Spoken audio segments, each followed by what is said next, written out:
Welcome back. So by now, all of last year's matrics must have already received their results. Many are overjoyed, but some will be disappointed.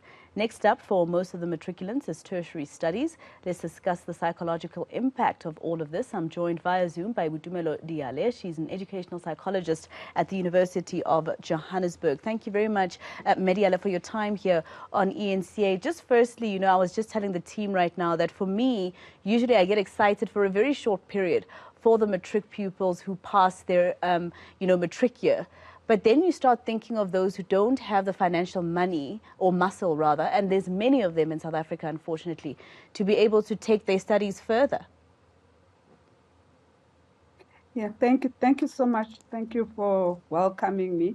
Let me just first pass our congratulations from the University of Johannesburg, and in particular, the president of the UJ convocation, who has asked me to pass his congratulations and the executive to the class of 2022.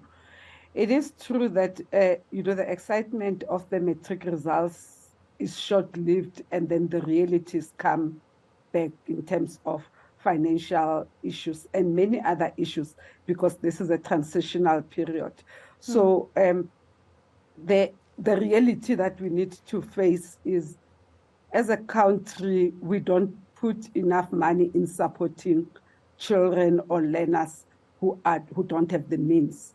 So various people are trying where they can in little pockets, but your NSFASs that we have, it is not every child who's able to get it, and there is the missing middle, where in terms of the systems that they use, this child cannot qualify for NSFAS. On the other hand, the parents cannot afford because of various aspects. So there are various psychological issues that we need to consider that impact matriculants that have just completed and have to transition to higher education. I personally worry about the missing middle, especially because I went through it as well, where I didn't get the financial assistance. My parents could not afford. So at some point in the middle of my studies, I was then financially excluded. And it was I who got blacklisted by the university. And I then had to pay lawyers during my first year of a job with just a matric certificate. So you can imagine the type of job that I got at the time. And I have to remove my name on ITC. So just generally in government, it looks like everyone is against the missing middle. And psychologically, what can that do to a young person? It really affects them. So if you think of it, as you say, from your own experience, and interestingly, I share the same experience. I remember when I started teaching, in my third month of teaching, my whole salary was taken by the then TEFSA, which is now NSFAS, because I was owing and I didn't earn. And having to come back was a really serious issue. So the psychological impact that it has, it's students or pupils feel, is there a need? What next do I do? Do I go look for a job? And the reality out there is that we don't have jobs. Or even if we have jobs, there is one thing that really worries me about the job situation in South Africa.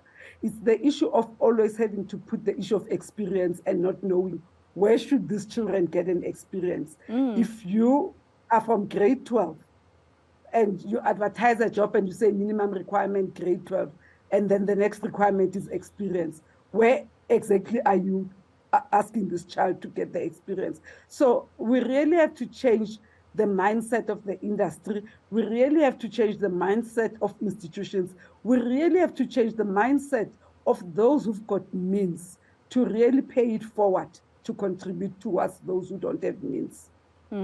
So those who are able to go to university, you get there and it's a whole new ballgame. For instance, you don't have the type of support like teachers following you around to tell you that you need to do your work, etc., extensions to exams, etc. You are now alone. Everything is on you. The responsibility is on you.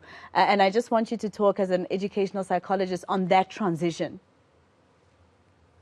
I was saying the other day in 702 that,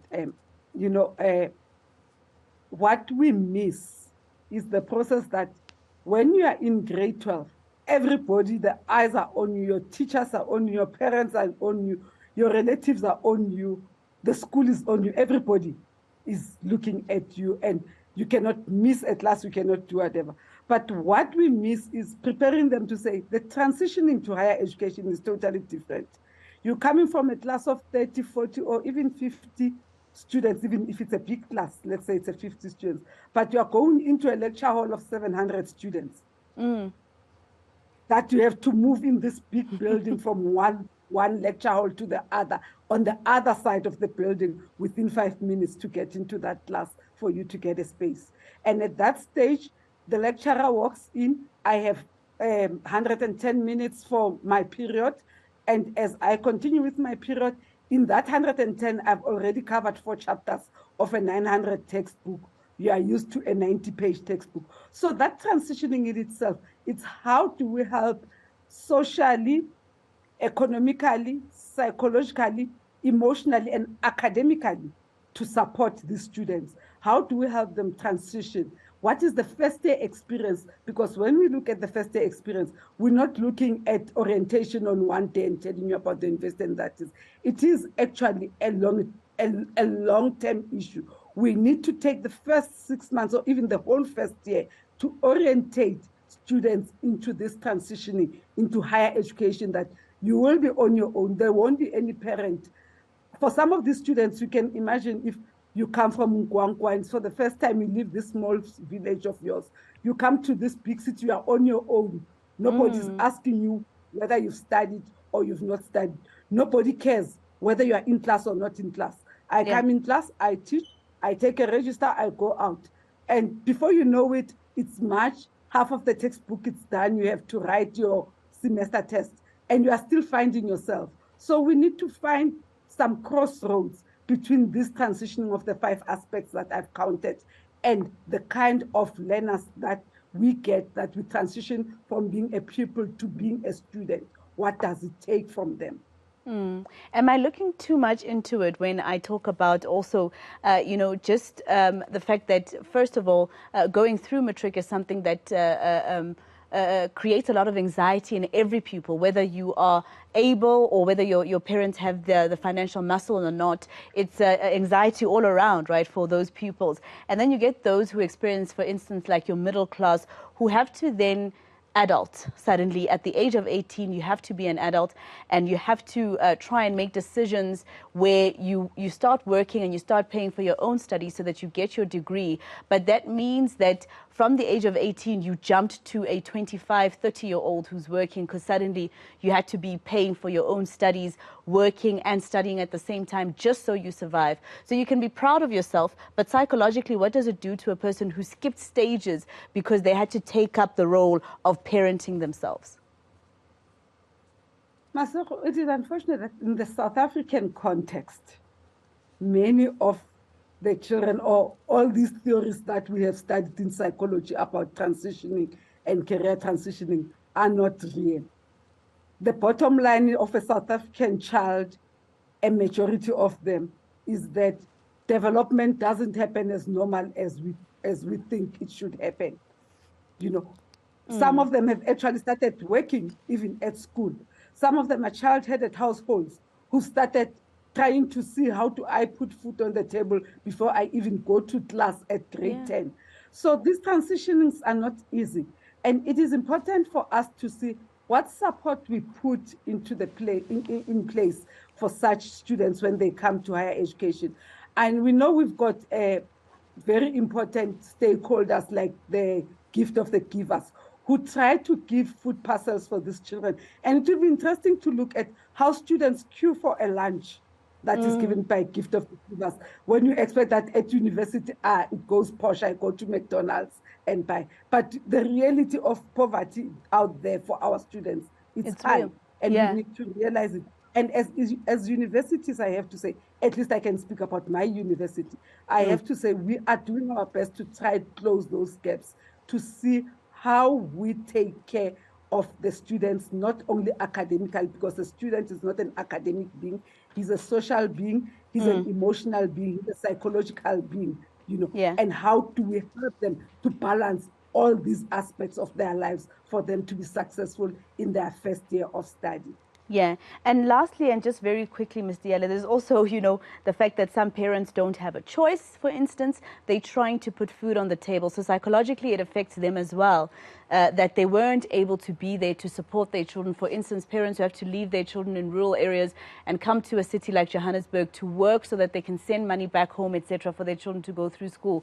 That also goes to the parent not being there physically for your child, but also to the parent having no choice but to choose a school, for lack of a better term, that doesn't really give them the adequate foundation for when they get to that university. So just your quick advice to parents and your words of encouragement to them. I have to say, as an African girl, I will go back to, that says it takes a village to raise a child. I don't know where we missed it, but it takes a village to raise a child. It is not a new phenomenon that parents have to live and go and work in cities and leave children at the villages. It has always been there for an African child. But there were people within the communities, within the village, that were taking care. But it seems that somewhere in the line we have missed it and we lost that Africanism, that Ubuntu, that collectiveness of us as Africans to take care of each other. And if we can just go back and look at how can we know we have changed with transition, but I believe that you can put a log into a river for centuries. It won't change to be a crocodile. It will still be a log. So we need to go back to being who we are as Africans, to help each other and to support each other. And for those parents, I have to say, reach out, talk to your neighbors, talk to other people in the village to take care. It has always been done. It has always been possible. And it is also possible. And we have seen with the results that there are children who come from really poverty-stricken areas, but they've made it, and they've made it well to the top 10s of the results. So it is possible, Black child. Yeah. Thank you so much. Absolutely. Thank you for speaking to us. Boitumelo Dialo, she's an educational psychologist at the University of Johannesburg. I guess in South Africa, sometimes you have to start thinking on whether or not you can trust the people that you're expecting to help you raise your child. It's many dynamics.